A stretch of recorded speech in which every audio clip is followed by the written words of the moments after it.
So I'm coming down to a fence, Alain, and there's something in the way. It's a bush, it can be anything, but I've seen this time and again.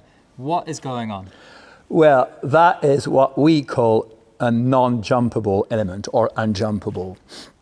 So that can be Christmas trees, that can be a bush, that can be an island of flowers, that can be just a gate or natural elements such as hedges, walls, whatever. So why have you put this in the middle of our route on way to a fence? It is not in the middle of your route. It is to help you ride the intended route, the route that we as course designer feel that you should be riding. So the first point about an unjumpable is just to produce a proper curve. If I want you to turn like this, then I will help you with that. Then the second point of an unjumpable is that I want to make sure that you as a rider answer the questions that I am asking as a course designer. So as we can see on that sketch, if I'm just putting that corner here, if I'm not putting an unjumpable, I know the way you will jump it. That's not really as a corner. And if I'm just designing a 3-star course, I want that corner to be jumped as a corner with an angle. And if I'm putting the unjumpables like you see on that sketch now, then you are really going to jump it as a corner. So that's really interesting. So it's actually not about taking shortcuts. It's about approaching the fence on the right line and the intended line. Yes. And that's going to help us produce a much better jump. So when we see those elements, we should be paying attention and using them to help us get a better approach to a fence. Yes, it's just like if I design a 5-stripe bending line, then I want you to ride that 5-stripe bending line because I know where it's going to jump the best.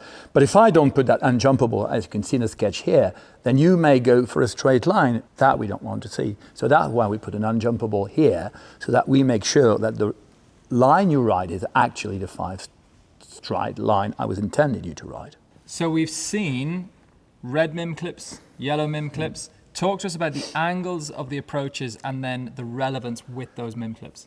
Well, as you can see in that sketch, if I'm building a fence with a red mim clip, it means that I want you to jump perpendicular. If I want you to jump a fence with a mim clip with an angle, then I have to use yellow clips, which is different. But if I put that oxer there on a straight line with that, as you can see on the sketch, then you can go and angle the oxer with the red mim clip. And this is becoming dangerous. So because the mim clip is not, the red mim clip is not meant to be jumped at an angle, so it will not release at the right pressure. So if I put that little bush there, as you can see on the sketch, then I'm sure that you ride that mim clip, red mim clip fence really perpendicular.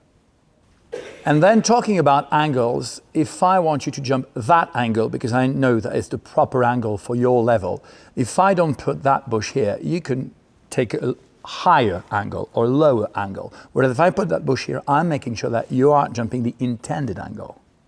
And the last thing which is important, I would say crucial, about unjumpable is to slow the riders down. Then if I put that whole gate of unjumpable, which you could see on the clip, then I'm slowing the riders down again and making the approach to the jump you see down there way safer than just having them ride on a straight line to a jump at the end of a straight line.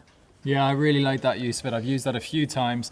You can be at the end of a long galloping stretch. The horse can be really getting a bit keen. Yeah. And you almost want to have something to help you back that horse off, take them offline a little bit, and then you can actually prepare for your fence and jump it in control. That's exactly the idea. There again, an unjumpable is meant to help you. So anything to be careful with these unjumpables? Yeah, you have to make sure that they are actually unjumpable, because I've seen some crazy things. If you build a gate, you have to make sure that the gate is big enough so that nobody will think about jumping it. Or what I usually do, as you've seen in the clip before, is I put a lot of bush in it so nobody would go through it. Or if you just build something on the ground with flowers or whatever, then it has to be massive enough so nobody's jumping over. And the last thing you have to be careful is that if you build an unjumpable, it must not actually hide the fence. I mean, the horses have to see the fence from the distance and the unjumpable. But if the unjumpable just becomes some sort of forest, then you're hiding the second element, for instance, in your combination. And that can be not helpful in that case.